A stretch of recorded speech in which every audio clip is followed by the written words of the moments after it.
So India wrapping up the series, winning the fifth and final ODI at Wellington and clinching the series 4-1. And we talk about India's performance in this fifth and final ODI and put it into perspective. Yes, they've won by 35 runs, but what's the bigger picture here? That's what we'll take a look at.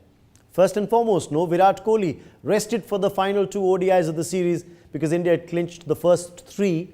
Rohit Sharma's captaincy under the scanner. Number two, they'd come off a hiding in the fourth ODI when they were skittled out for just 92.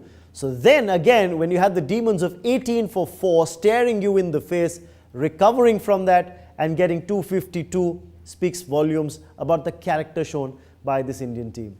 But let's put things into perspective. First and foremost, in conditions that were expected to favour fast bowlers, especially the swing bowlers, Rohit Sharma won the toss and elected to bat.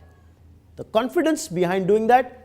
Preparation for the World Cup, looking ahead is what the captain himself said. And fair enough, you will not have control over a toss every time, so you might have to bat in unfriendly conditions. So the confidence shown in his batting order, I think speaks volumes about the mindset of this Indian team. But confidence can be misplaced if you don't have resources to back it up. And India for this fifth and final ODI had resources. They had actually played an extra batting all-rounder in the 11.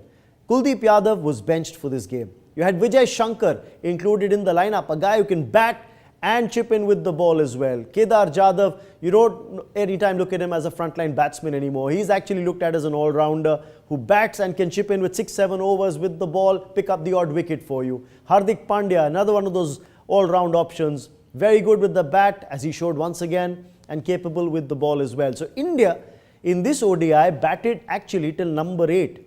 And then the man expected to come in at number 9, Bhuvaneshwar Kumar. He's no bunny with the bat either. So effectively, India had the batting wherewithal. What they also showed was the resilience to bounce back after being 18 for 4. And that's where the knock of Ambati Rayudu comes into the picture. Got a handy 90. And that's what is expected from a batsman who's going to come in and bat for you at number 4. He'd failed in that position in the previous ODI.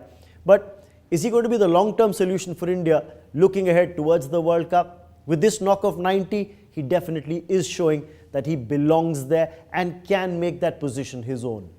Vijay Shankar got a 45 in his very first outing with the bat in a one-day international for India. A handy contribution. He could have gone on and got more had he not been run out in the most unfortunate fashion.